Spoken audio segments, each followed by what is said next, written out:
Hi friends, welcome to cbcharepalli బ్రాహ్మణవంటలు. ముందుగా సబ్స్క్రైబర్లకు అందరికీ కూడా హృదయపూర్వక ధన్యవాదాలండి. ముఖ్యంగా మా ఛానల్ చూస్తున్నటువంటి ప్రేక్షకులు ఎవరైనా సబ్స్క్రైబ్ చేయని వాళ్ళు ఉంటే ఖచ్చితంగా సబ్స్క్రైబ్ చేసుకొని పక్కనే ఉన్న గంట సింబల్ ప్రెస్ చేయండి. అప్పుడే మేము చేసే మంచి మంచి వీడియోలన్నీ మీరు చూసి చేసుకోవచ్చండి. 80% వరకు సబ్స్క్రైబ్ చేసుకోకుండా చూస్తున్నారండి. దయచేసి సబ్స్క్రైబ్ చేసుకోండి. ఈ వీడియోలో గోబీ కాలీఫ్లవర్ పకోడా అండి. గోబీ పకోడా చాలా బాగుంటుంది. కాలీఫ్లవర్ పకోడా చాలా బాగా క్రిస్పీగా టేస్టీగా ఉంటుంది. ఖచ్చితంగా మీరు కూడా చేసుకొని తిని ఎలా ఉందో మాకు తెలియజేయండి. ఆరోగ్యంగా ఆనందంగా ఉండండి. ఈ వీడియో మీకు నచ్చినట్లయితే లైక్ చేయండి, షేర్ చేయండి, సబ్స్క్రైబ్ చేయండి, పక్కన ఉన్న గంట సింబల్ ప్రెస్ చేయండి. అప్పుడే మేము చేసే వీడియోలన్నీ మీకు నోటిఫికేషన్లు వస్తాయండి. ధన్యవాదాలండి. Thank you very much. నేను ఈరోజు గోబీ పకోడీ చేస్తున్నానండి. శనగపిండి వేయకుండా చేసేది. దానికి కావాల్సిన పదార్థాలు గోబీ, కాలీఫ్లవర్, గోబీ అనొచ్చు, కాలీఫ్లవర్ అనొచ్చు అండి. కాలీఫ్లవరు, కారము, కార్న్ఫ్లోరు, మైదాపిండి, ఉప్పు, బియ్యపిండి, గరం మసాలా, ఆయిలు, మిరియాల పొడి, ధనియాల పొడి, పసుపు, కొత్తిమీర అండి. దీనికి కావాల్సిన పదార్థాలు. వేడి నీళ్ళల్లో కొంచెం ఉప్పు వేస్తున్నానండి. వేడి నీళ్ళు, కొంచెం పసుపు, ఈ గోబీ అండి, కాలీఫ్లవర్ ఇదంతా తీసి చిన్న చిన్న పీసులు చేసి, ఇప్పుడు ఈ కాలీఫ్లవరు ఇప్పుడు సీజన్ అండి, బాగా వస్తుంది చలికాలం.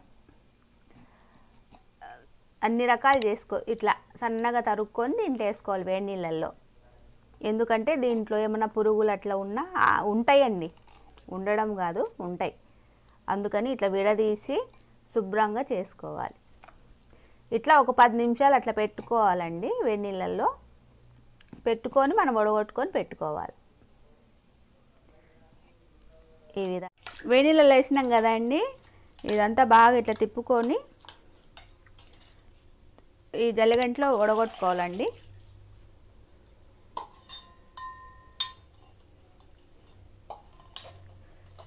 మళ్ళీ కొంచెం నీళ్లు వేసి, కొంచెం నీళ్ళు వేయాలండి. ఇట్లా వేసి కడిగితే ఇంకా క్లీన్ అయిపోతుంది. పసుపు వేయడం వల్ల మంచిదండి. పసుపు వేసి మనం కడిగేదానివల్ల ఇది కొద్దిసేపు ఉంచేసి ఇంకా పిండి అయ్యింది కలుపుకోవడమే అండి.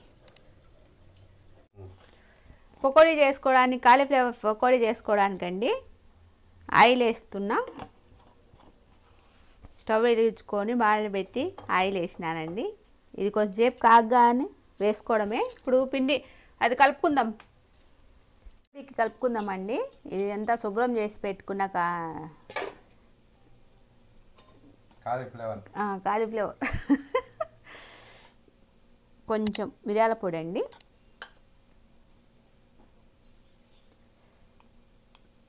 ఒక 1/2 స్పూను కారము, ఎక్కువ తినేలాగుంటే ఎక్కువ వేసుకోండి, ఒక 1/2 స్పూను గరం మసాలా, కొంచెం పసుపు, ఒక చిటికెడు ధనియాల పొడి, 1 స్పూను.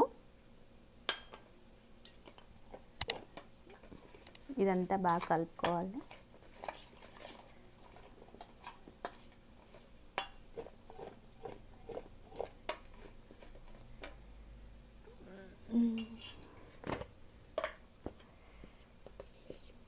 కార్న్ఫ్లోర్ అండి,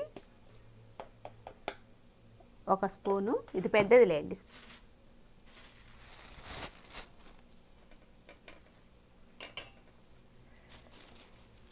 మైదా పిండి, ఇది ఒక 2 స్పూన్లు. బియ్యపిండి, ఇది ఒక 2 స్పూన్లు.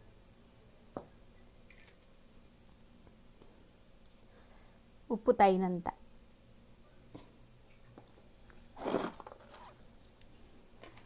ఇదంతా బాగా కలుపుకోవాలండి. మీరు పొడి ఎక్కువ వేసుకోవాలంటే వేసుకోవచ్చండి. ఇది మైదా పిండి, కార్న్ఫ్లోర్ అవి ఇట్లా పల్చగా కలుపుకుంటేనే బాగుంటుంది. కావాలంటే శనగపిండి కూడా వేసుకోవచ్చు, నేను వేయడం లేదు.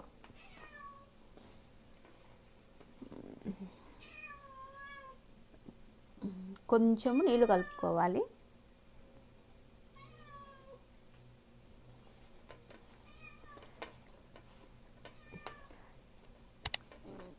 కార్న్ఫ్లోర్ వేయడం వల్ల గరగర అని వస్తాయండి.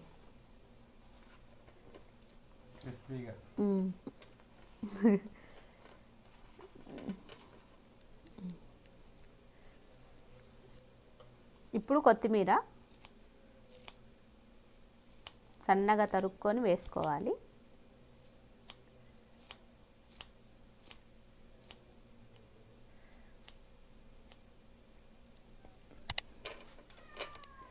ఇంకొద్దిగా నీళ్ళు పడతాయండి.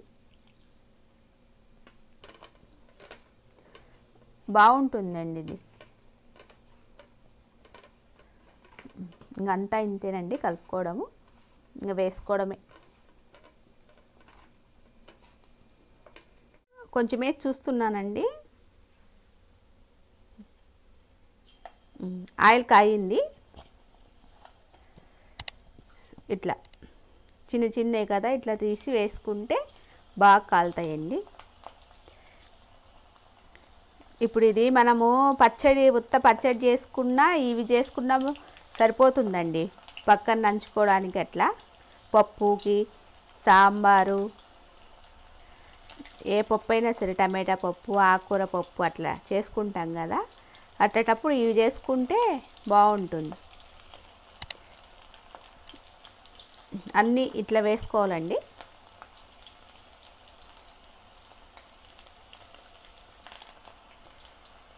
ఫ్రై అయినాక చూపిస్తాలే. ఫ్రై అయిపోయిందండి, ఇంకా తీసేయడమే.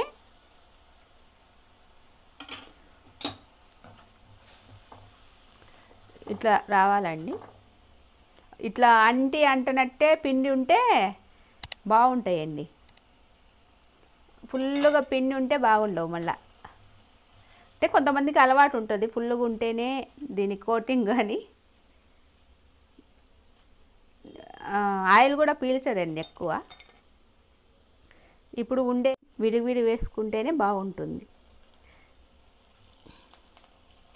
ఇంకా ఇది ఫ్రై అయిపోయినాక చూపిస్తాను.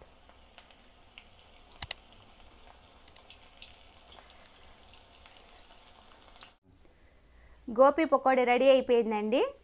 మీరు దేంట్లోకైనా తినచ్చండి. పప్పు, చారు, పచ్చడి అట్లా చేసుకున్నా మీరు కూడా చేసుకొని తిని ఎలాగుందో మాకు తెలియజేయండి. దానిపైన కొద్దిగా ఉల్లిపాయ జల్లుకొని నిమ్మకాయ పిండుకొని కూడా తినచ్చు. అట్లయినా సరే టమాటా సాసు పిల్లలకి అట్లా పెట్టినా తినేస్తారు. గోపిలాగే ఉంటుంది, అంటే బయట తెచ్చే గోపిలాగే ఉంటుందండి. మీరు కావాలంటే అల్లం వెల్లుల్లి పేస్ట్ కూడా వేసుకోండి, నేను వేయలేదు. ఆనందంగా ఉండండి. ఈ వీడియో మీకు నచ్చినట్లయితే like, share, comment and subscribe to Sibicharapalli బ్రాహ్మణ వంటలు.